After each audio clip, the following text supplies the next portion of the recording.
ఓం శ్రీ మాత్రే నమః. ఛానల్లోకి స్వాగతమండి. ఉగాది తర్వాత వృశ్చిక రాశి వారి జీవితంలో పెను మార్పులు జరగబోతున్నాయి.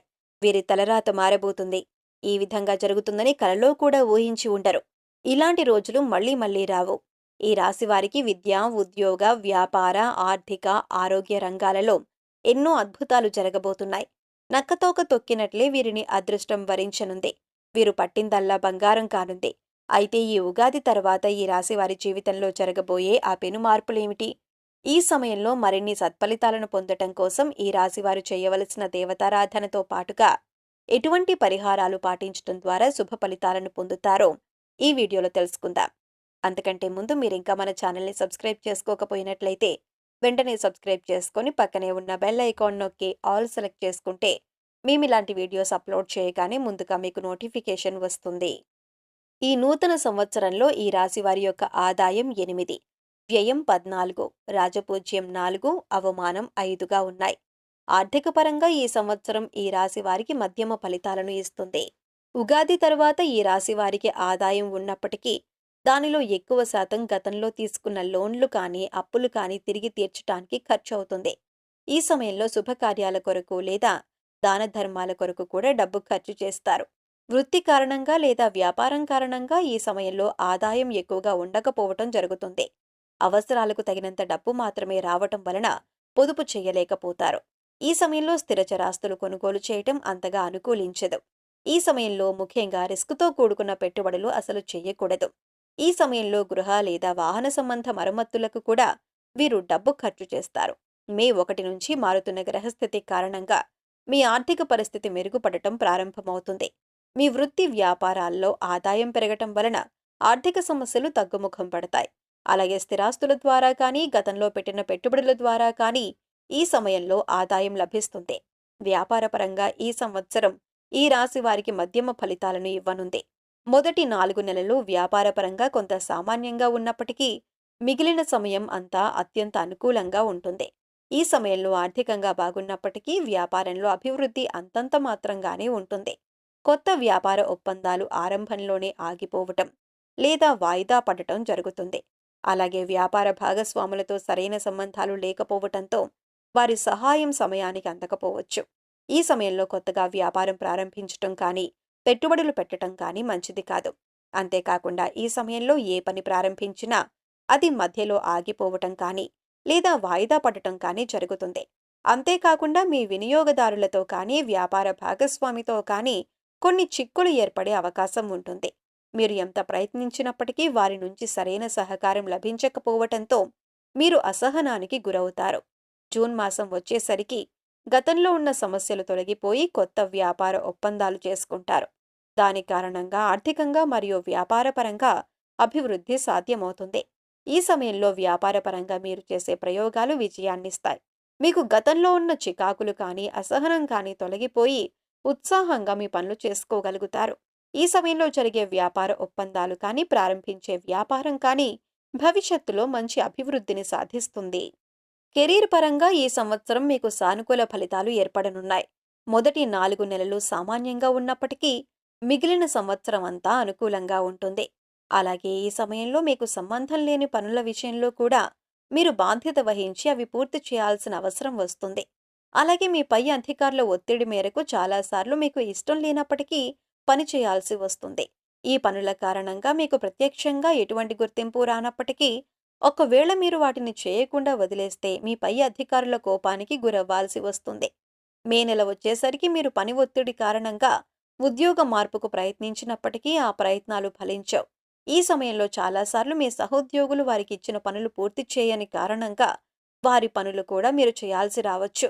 జూలై మాసం వచ్చేసరికి మీ ఉద్యోగ పరిస్థితుల్లో మార్పు వస్తుంది.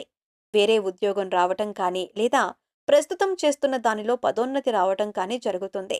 పని ఒత్తిడి కొంత మేరకు తగ్గుతుంది మరియు మీరు చేసిన పనికి తగిన గుర్తింపు లభిస్తుంది. ఈ సమయంలో మీరు బదిలీకి కానీ లేదా విదేశాల్లో ఉద్యోగం కొరకు కానీ ప్రయత్నించినట్లయితే మీకు అనుకూల ఫలితం లభిస్తుంది. ఈ సమయంలో స్థానచలనం ఉండే అవకాశం బలంగా ఉంటుంది. విద్యాపరంగా ఈ సంవత్సరం ఈ రాశి వారికి మిశ్రమ ఫలితాలను ఇస్తుంది. నూతన సంవత్సర ప్రారంభంలో చదువులో ఏకాగ్రత తగ్గటం మరియు ఆటంకాలు ఏర్పడటం జరగవచ్చు. ముఖ్యంగా మీలో చదువు గురించి అలసత్వం పెరగటం మరియు పరీక్షల విషయంలో అహంకారం ఎక్కువ అవటం జరుగుతుంది. మీలాగా ఎవరు చదవరు అనే అహంభావ ధోరణి కారణంగా ఎక్కువ శ్రమ చేయకుండా పరీక్షల్లో అత్యుత్తమ శ్రేణిలో ఉత్తీర్ణులవుతామని నిర్లక్ష్య ధోరణి ఏర్పడే అవకాశం ఉంటుంది. దాని కారణంగా మీరు చదువును నిర్లక్ష్యం చేస్తారు. ఏప్రిల్ మాసం వచ్చేసరికి కుటుంబ పరిస్థితుల కారణంగా మీరు చదివే విద్యాలయంలో కానీ, చదివే ప్రాంతంలో కానీ మార్పులు జరిగే అవకాశం ఉంటుంది. చదువు నిమిత్తం వేరే ప్రాంతాలకు లేదా వేరే విద్యాలయాలకు వెళ్లటం జరుగుతుంది. ముఖ్యంగా ప్రాథమిక విద్యలో ఉన్న వారికి ఈ విధమైన మార్పులు జరిగే అవకాశం ఉంటుంది. ఈ రాశివారు మే 1 వరకు పరీక్షల విషయంలో కొన్ని జాగ్రత్తలు తీసుకోవాల్సి వస్తుంది. ముఖ్యంగా తమ నిర్లక్ష్యం కారణంగా వారు పరీక్షలను సరిగా రాయకపోవటం కానీ, లేదా పరీక్షల సమయంలో ఏదో ఒక సమస్య వచ్చి పూర్తి ఏకాగ్రతతో పరీక్షలు రాయలేకపోవటం కానీ జరగవచ్చు. ఉద్యోగం కొరకు పోటీ పరీక్షలు రాస్తున్న వారికి ఈ సంవత్సరం ప్రథమార్థం సామాన్యంగా ఉన్నప్పటికీ ద్వితీయార్థంలో వారు అనుకున్న ఫలితాన్ని పొందుతారు. ఆరోగ్యపరంగా ఈ సంవత్సరం ఈ రాశి వారికి మిశ్రమ ఫలితాలను ఇవ్వనుంది. ఉగాది తరువాత ఈ రాశి వారికి మారుతున్న గ్రహస్థితి అనుకూలంగా లేని కారణంగా ఆరోగ్య సమస్యలు వచ్చే అవకాశం ఉంటుంది. ముఖ్యంగా ఊపిరితిత్తులకు సంబంధించిన, విషజ్వరాలకు సంబంధించిన, అలర్జీలకు సంబంధించిన, అపరిశుభ్ర ఆహారం కారణంగా వచ్చే ఆరోగ్య సమస్యల విషయంలో ఈ సమయంలో జాగ్రత్తగా ఉండటం మంచిది. ఈ సమయంలో శరీరంలో రోగనిరోధక శక్తి తక్కువగా ఉండే అవకాశం ఉంటుంది. కాబట్టి వీలైనంత వరకు మీ ఆరోగ్య విషయంలో జాగ్రత్తగా ఉండటం మంచిది. అలాగే ఈ సమయంలో మీ రోగనిరోధక శక్తి పెరగటానికి యోగా, ప్రాణాయామం లాంటి పద్ధతులను పాటించటం మరియు వీలైనంత ఎక్కువ సమయం ప్రకృతితో గడపటం మంచిది. సంవత్సర ద్వితీయార్థం వచ్చేసరికి మీ ఆరోగ్యం మెరుగుపడుతుంది. మీలో రోగనిరోధక శక్తి పెరగటం వల్ల మీరు గతంలో ఉన్న ఆరోగ్య సమస్యల నుంచి బయటపడగలుగుతారు. కుటుంబపరంగా ఈ సంవత్సరం మీకు సానుకూల ఫలితాలను ఇస్తుంది. ఈ సమయంలో కుటుంబపరంగా సామాన్యంగా ఉంటుంది. ముఖ్యంగా కుటుంబ సభ్యుల మధ్యన సరైన అవగాహన లేకపోవటం, ఇంటి పెద్దవారి ఆరోగ్య సమస్యల కారణంగా ఇంట్లో ప్రశాంత వాతావరణం ఉండకపోవచ్చు. అలాగే మీరు కొంతకాలంగా ఉద్యోగరీత్యా కానీ, లేదా ఇతర కారణాల వల్ల కానీ ఇంటికి దూరంగా ఉండే అవకాశం ఉంటుంది. ముఖ్యంగా ఈ సమయంలో పిల్లల ఆరోగ్యం కానీ, పెద్దల ఆరోగ్యం కానీ ఎక్కువగా ఆందోళనకు గురిచేస్తుంది. అయితే ఈ సమస్యలు కొంతకాలమే ఉంటాయి. కాబట్టి వీటి గురించి ఎక్కువగా ఆందోళన చెందాల్సిన అవసరం లేదు.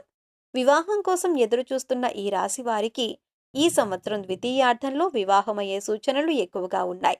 ఈ సమయంలో మరిన్ని శుభ ఫలితాలను పొందటం కోసం ఈ రాశివారు చేయవలసిన దేవతారాధన చూసుకున్నట్లయితే ఓం దుర్గాయ నమః అనే మంత్రాన్ని 108 సార్లు పఠించటం ద్వారా శుభ ఫలితాలను పొందుతారు. నిత్యం సూర్యభగవానుణ్ణి ప్రార్థించటం ద్వారా మేలు చేకూరుతుంది. మీకు వీలైనప్పుడల్లా గోమాతకు గ్రాసం పెట్టడం ద్వారా సకల శుభాలు చేకూరుతాయి. మీరు శుక్రవారం ఉదయం స్నానం తర్వాత గులాబీ రంగు దుస్తులను ధరించి లక్ష్మీదేవిని తామర పువ్వులు లేదా ఎర్ర గులాబీలతో పూజిస్తూ పూజ సమయంలో శ్రీ సూక్తాన్ని పఠించండి. ఇలా చేయటం వల్ల లక్ష్మీమాత అనుగ్రహం లభిస్తుంది. ఈ సమయంలో మరిన్ని శుభ ఫలితాలను పొందటం కోసం ఈ రాశివారు చేయవలసిన పరిహారాలు చూసుకున్నట్లయితే తమలపాకుపై జై శ్రీరామ్ అనే మంత్రాన్ని రాసి మంగళవారం నాడు ఆంజనేయ స్వామికి అభిషేకం చేయటం ద్వారా సర్వాభీష్టాలు నెరవేరుతాయి. ఈ విధంగా 11 మంగళవారాలు చేసినట్లయితే శుభ ఫలితాలను పొందుతారు.